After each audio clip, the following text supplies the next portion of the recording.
Hello viewers, welcome to Nok TV. Today I am going to teach you a very beautiful short story of Ahmad Nadeem Qasmi. इससे पहले अहमद नदीम कासमी की एक बहुत ही खूबसूरत poem आप पढ़ चुके हैं जिसका नाम था दी फीड, जिसमें एक चिड़िया जो है स्पैरो जो है अपने 10 बच्चों के लिए एक मिलेट का दाना लाती है और उसको तोड़ के 10 हिस्सों में उनको खिलाती है अपने बच्चों को। जी हाँ, उसी अहमद नदीम कासमी की बात कर रहा हूँ और उसमें मैंने आपको डिटेल में बताया था अहमद नदीम कासमी के बारे में कि वो खुशाब के एक छोटे से गांव में पैदा हुए 1916 को एंड 2006 को ये फौत हो गए 90 साल की उम्र में। इन्होंने उर्दू और इंग्लिश में बहुत सी पोइट्री की, शॉर्ट स्टोरी भी लिखी हैं, इनके नाम का एक टिकट भी जारी किया था। ये सारी बातें आप जान चुके हैं। अब इसकी स्टोरी की तरफ बढ़ते हैं जिसका नाम है God B praised. God B praised एक मजहबी तर्ज की एक शॉर्ट स्टोरी है। गॉड बी प्रेज्ड का अगर अरबी तर्जमा करेंगे इसका मतलब है अल्हम्दुलिल्लाह।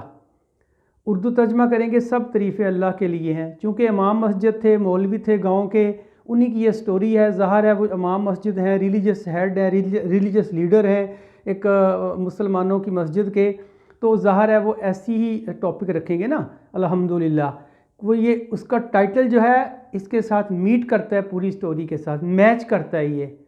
क्योंकि पूरी स्टोरी में आपको नज़र आएगा इनका जो बिलीफ है, बिलीव इन गॉड है, वो छाया हुआ है। और उसी मौलवी साहब की हम बात करने वाले हैं जिसका नाम लिखा मैंने मौलवी अब्दुल बरकत। और इसको अब्बुल जो है ना वो आम उसकी ज़बान में बोलते हैं अब्बुल, उसका पूरा नाम था मौलवी अब्दुल बरकत। तो ये इसके करैक्टर हैं, करैक्टर इसके काफ़ी हैं, 9 के करीब करैक्टर हैं। जो आते जाएंगे मैं आपको इंट्रोड्यूस कराता जाऊंगा। एक दफ़ा देख लें इनको। दूसरा ज़ेबुन्नसाइन की वाइफ है और महरुन्नसाइन की बड़ी बेटी है। उससे छोटी बेटी उम्मदतुन्निसा है जिसको ज़ुबैदा भी कहते हैं। उससे छोटी बेटी शमसुन है और एक बेटा आरफ है जिसका सिर्फ नाम यूज़ हुआ है इसके अंदर, उसका कोई करैक्टर या कोई इस तरह से हाईलाइट नहीं किया गया। तो एक जो दूसरा चौधरी फ़तेहदाद है जो मेन किरदार है मौलवी साहब के बाद इस गाँव का और इस मस्जिद का मेंबर भी है और नमाजी भी है। और जो है वो इसी के घर में जो है वो मौलवी साहब रहते हैं। और तीसरा फिर है शमीम अहमद है जिसके साथ मौलवी साहब की बेटी की शादी हुई थी एट दी एंड। और आगे उसका फादर का जिक्र हुआ है, फादर का सिर्फ नाम यूज़ हुआ है और स्टोरी में इसका कोई काम नहीं है। तो let us move towards the story that is God B praised अल्हम्दुलिल्लाह। अल्लाह की सब तारीफ़ें अल्लाह के लिए हैं, सारी खूबियाँ अल्लाह को ज़ेब देती हैं, सारी खूबियों का मालिक अल्लाह ताला ही है। जब स्टोरी शुरू होती है तो मौलवी साहब से शुरू होती है और जब एंड होती है तो बेटी की शादी बड़ी शान व शौकत के साथ हो जाती है तो स्टोरी का एंड हो जाता है। तो let us I want to tell something about the appearance of मौलवी साहब के बारे में हम क्या जानते हैं। देखें, मौलवी साहब जो थे एक टिपिकल मौलवी दिखाया गया है। वो टिपिकल मौलवी के वही हाथ में स्टिक पकड़ते थे और जो उनकी सर पे पगड़ी बांधते थे। पगड़ी उनको बताया तो उसकी पगड़ी जो थी वो लाइट ब्राउन कलर की पगड़ी थी। उसके ऊपर एक गिल्डेड टिप लगी हुई थी जो चमकती थी। हाथ में स्टिक पकड़ते थे जिसके ऊपर ब्रॉस के बैंड लगे होते थे, यानी कि कड़े कह लें या ब्रॉस के, पीतल के कड़े कह लें अब लगे होते थे। और उनकी जो फ्रेगरेंट ऑयल यूज़ करते थे फॉर हिज हेयर, बालों में खुशबूदार तेल लगाते थे और आंखों में सुरमा भी लगाते थे। ये टिपिकल मौलवी साहब की कुछ निशानियां हैं। फिर हाथों में रिंग पहनते थे, वो चांदी की रिंग थी। और जब वज़ू करते थे तो वो रिंग उतार देते थे वज़ू के बाद, यानी दिन में 5 टाइम वो अंगूठियाँ उतरती थीं। वज़ू के बाद 5 टाइम उसी तरतीब के साथ वो उंगलियों में दोबारा चली जाती थी। इसी तरह उनकी जो ना पर्सनैलिटी के ऊपर बात की गई है। उनकी बल्जिंग आइज़ थी। बल्जिंग आइज़ कहते हैं थोड़ी सी उभरी स्वेलिंग आइज़। स्वेलिंग इस सेंस में कि उनका ये है ही ऐसी थी स्वेलिंग, एक बीमारी नहीं थी उनको, कोई सिकनेस नहीं थी, ना कोई डिजीज़ थी। थोड़ी सी आंखें उनकी उभरी थी। तो ये उनका थोड़ा सा हाल है। तो ये एक मस्जिद में इमाम हैं और रह रहे हैं ये चौधरी फ़तेहदाद के घर में। गांव में हम देखें, गांव में अक्सर ऐसा होता है, कोई टीचर भी जाता है ना तो वो भी किसी चौधरी के घर में या उसकी हवेली में ही रहायश रखता है। हमें ऐसा नज़र आता है। कभी आजकल चेंज आता जा रहा है लेकिन पहले ऐसा ही नज़र आता था। तो यहाँ मौलवी साहब ने भी उनकी हवेली में कहीं रहायश रखी हुई है और मस्जिद में रहायश नहीं है इनकी। और उनकी 3 बेटियां हैं, मैंने आपको बता दिया है, उनकी बीवी है और वो खुशहाल ज़िंदगी बसर कर रहे थे। शादी से पहले खुश थे वो। दे वर लीडिंग वेरी जिसे कहते हैं ना पम्प एंड शो लाइफ। लेकिन जो ही शादी हुई, बच्चे हुए, बच्चों का बर्डन हुआ, फिर उनमें चेंज आना शुरू हो गई। तो इसी की हम बात करने वाले हैं, मौलवी अब्दुल बरकत अव्वल। तो ये मस्जिद में जाते थे, नमाज़ पढ़ाते थे और साल के बाद जब जैसे कहते हैं ईद सरमन, ईद का जो खुतबा होता था, उस ईद पे इनको कुछ पैसे इकट्ठे होते थे। देखें आज भी गांव में ये 50-60 साल पीछे जाएं ना आप, अभी की बात नहीं कर रहा मैं, उस वक्त लोग 5 रुपये से ज़्यादा नहीं देते थे। 2-3 रुपये तो हो सकते हैं, 5 रुपये से ज़्यादा देते ही नहीं थे, क्योंकि बहुत पुरानी बात है ना। 50 देखें 1919 में पैदा हुआ, इसमें 40 साल और डाल दें, 40 साल डाल दें, कितना होगा? तो पाकिस्तान बनने के बाद की बात है ना। तो अब देखें उसके बाद कितना जो है ना वो, अब 50 साल पीछे चले जाएँ आप, तो 2-3 रुपये, 4 रुपये, 5 रुपये देते थे मौलवी साहब को। तो कुल मिला के साल में उनको 150 से 200 तक जमा होते थे। जो लोग देते थे ईद के खुतबे का, ईद सरमन, चूँकि रमज़ान के बाद ईद आती है, ईद पे फिर लोग मौलवी साहब की खिदमत करते थे, यही उनका कुल असासा होता था। तो वो उनको लोग देते थे 150 से 200 रुपया उनको जमा होता था। फिर वो क्या करते थे, वो उसी टाइम वो ना ही distributed 40 to 50 rupee among the poor and needy in the presence of the worshipper. वो जो नमाजी होते थे उनकी मौजूदगी में ही वो उनमें से 40 से 50 रुपए नीडी और ज़रूरतमंद और गरीबों में बांट देते थे, गाँव के जो होते थे ना। देखें मौलवी साहब की शान है, उन्होंने दिखाना ही ऐसे थे। तो बाकी उनके पास कितने बचे, 100 बचते होंगे, 100 और 150 के करीब बचते होंगे, उससे वो अपना घर चलाते थे। लेकिन ये पॉसिबल नहीं था। He had to make both hands meet. उसको बड़ी मुश्किल से गुजर बसर होती थी, लेकिन होती जा रही थी। उसकी वजह ये कि चौधरी अलादा जो था ना, he was member of district board. वो गांव का चौधरी भी था, जिसे नंबरदार कहते हैं, चौधरी कहते हैं, और डिस्ट्रिक्ट बोर्ड का मेंबर भी था वो, इसलिए उसकी हवेली में रहते थे। तो वो कोशिश करता था कि कोई नागा ना हो, बिला नागा रात को वो घर की बनी हुई रोटी स्मियर्ड विद घी के साथ चुपड़ी हुई, घी के साथ उसको चुपड़ा हुआ, घी ऊपर घी लगाया हुआ, विद द बॉल ऑफ दाल का एक बॉल उनके घर दे आता था हर शाम को, एवरी शाम को। ये उसकी रूटीन थी। कभी उसकी बीवी बीमार हो जाती तो वो नौकरानी काम करती, तो फिर थोड़ा लेट होता, फिर खुद दे के आता मौलवी साहब के घर और सॉरी भी करता कि मौलवी साहब सॉरी मैं लेट हो गया, तो मैं आपको ना दाल पहुँचाने में। इसी तरह ये उसकी रूटीन थी। ये फतेहदाद की उसका बता रहा हूँ, दूसरा करैक्टर है। पहला मौलवी साहब थे, दूसरा जो मेन करैक्टर है वो फतेहदाद है। तो ये उसका इतना ख्याल रखता था वो। फिर जब हार्वेस्ट आती थी, कटाई का मौसम आता था, फिर देखें ज़मीन, ये गांव की बात हो रही है, गांव की बैक पे जाएं तो सारा काम कटाई पे ही होता था, हार्वेस्टिंग पे होता था। हार्वेस्टिंग सीज़न जो था वो किसानों के लिए यूँ कह लें बोनस मिलना होता था उनको, और उसी पे वो कपड़े ब्याह, शादी ब्याह भी इसी सीज़न में रखते थे वो। गांव में जितनी शादियां होती थी पहले हार्वेस्टिंग सीज़न पे होती थी। तो ऐसे ही कुछ है, हार्वेस्टिंग सीज़न पे जब गंदम उठाई जाती, फसलें उठाई जाती हैं, तो मौलवी साहब को वो कपड़े भी दे आता था उनके बच्चों के लिए। तो जब वो कह रहे हैं कि जब वो कपड़े लेके आते थे मौलवी साहब, तो वो उनके घर में पूरी टेलरिंग शॉप खुल जाती थी। माँ जो थी वो काटती थी, बेटियाँ सीती थीं, और ये अपने साथ साथ लोगों के काम भी करते, लोगों के कपड़े भी सी लेते थे। इसी तरह करके उनकी गुजर बसर हो रही थी। तो ये ज़िंदगी उनकी गुजर रही थी। तो अब मौलवी साहब ने अपनी बड़ी बेटी के लिए जब पैदा हुई थी ना, मेहरुन्निसा उसका नाम है, तो मौलवी साहब गए थे शॉपकीपर के पास जूता लेने के लिए उसका, तो वो मिला था 1 रुपये का। अब मौलवी साहब अपनी छोटी बेटी के लिए यानी कि ज़ुबैदा के लिए जूता लेने गए हैं, तो वो दुकानदार कह रहा है ये 6 रुपये का है, 6 रुपये का है। तो वो मौलवी साहब कह रहे हैं यार इतना महंगा हो गया, ये क्या बात है? हाँ जी। अब वो कह रहा है सर जी मेरी 512 मेरी अपनी कॉस्ट है, यानी 5 रुपये 12 आने मेरी अपनी कॉस्ट है, मैं सिर्फ 4 आने प्रॉफिट ले रहा हूँ। और आखिर पे उसने वो भी नहीं लिए, उसने कहा था मैं आपसे 4 आने भी नहीं लेता।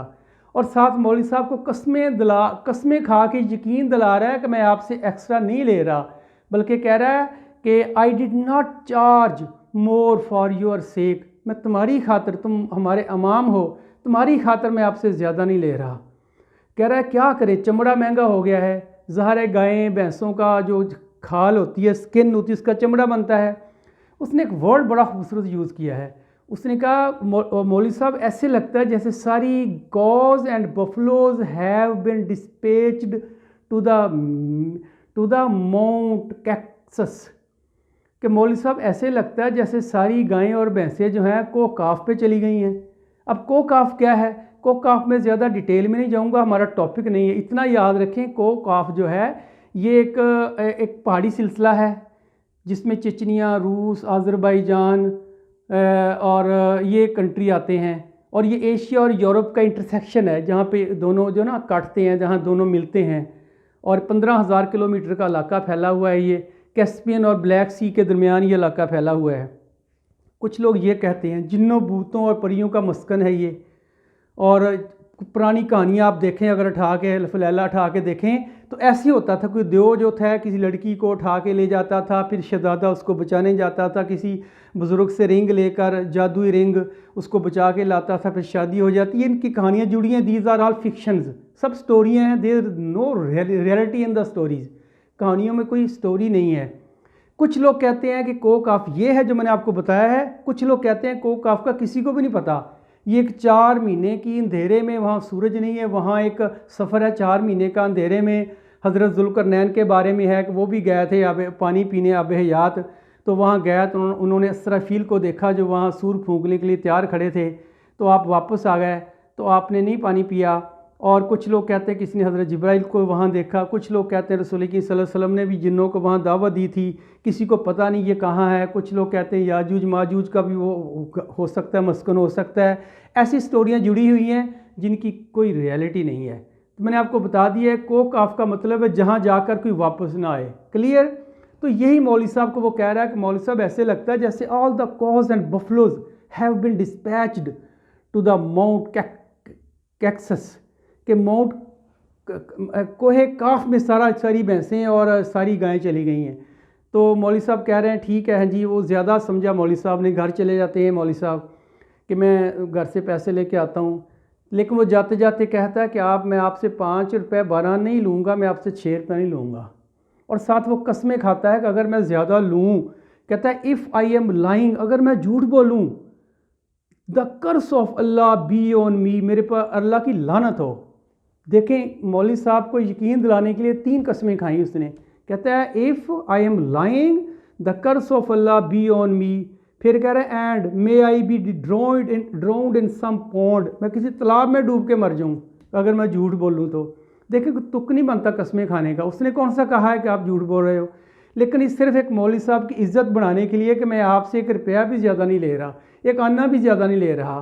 फिर उसने कहा है may I even be deprived of a decent burial, कहता मेरे मुझे जनाजा नसीब ना हो, मेरा जनाजा ना हो अगर मैं आपसे झूठ बोलूँ तो। ये सारी कस्में उसने खाई हैं सिर्फ मौलवी साहब को मुतमिन करने के लिए। तो फिर ये आगे कहानी शुरू होती है। तो मौलवी साहब जाते हैं, उसको 5 रुपये 12 आने देकर वो जूता ले आते हैं। फिर ज़िंदगी आगे बढ़ती जा रही है। जो बड़ी बेटी वो 14 साल की हो गई है। 14 साल की होने का मतलब है he is about to marry, शादी के काबिल हो गई है वो। मौलवी साहब को परेशानी बड़ी है, माँ को परेशानी बड़ी है, साथ मौलवी साहब को परेशानी बड़ी है। अब तरावियाँ पढ़ा रहे हैं मौलवी साहब। जब तरावियाँ पढ़ाते हैं रात को, तो उसमें ज़ाहिर है कुरान पाक की तिलावत की जाती है। तो मौलवी साहब जो थे वो भूलना शुरू हो गए, मिस्टेक्स ही। मौलवी साहब जो थे वो गलतियां करने शुरू हो गए। एक आयत को रिपीट कर जाते थे उसी रकात में, और या फिर वो एक आयत जो है वो दूसरी के साथ जोड़ देते थे, एक सूरत दूसरी के साथ जोड़ देते थे।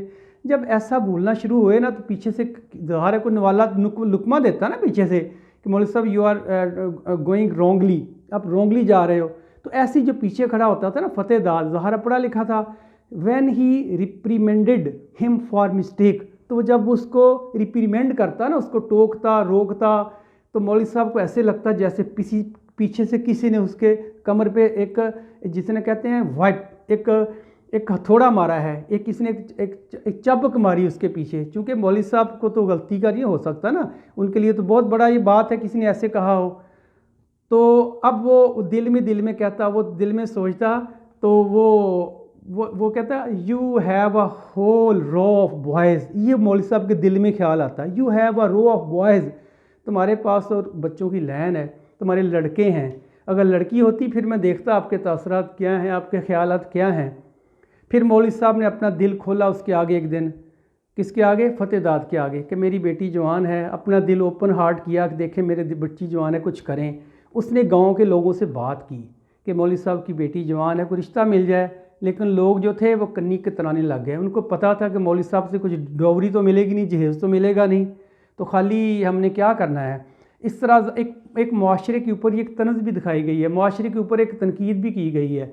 दूसरा, फतेहदाद एक जो था ना, एक जिसे कहते हैं वर्ल्डली पर्सन था, दुनियादार बंदा था। उसको पता था कौन सा मैच किसके लिए फ़िट है, तो वो मैच करना चाहता था अच्छे वाला, जो उस लड़की के लिए, उस लड़के ऐसा लड़का ढूंढ रहा था जो उस लड़की के साथ मैच करे, फ़िट हो और ज़िंदगी अच्छी तरह गुजर सके।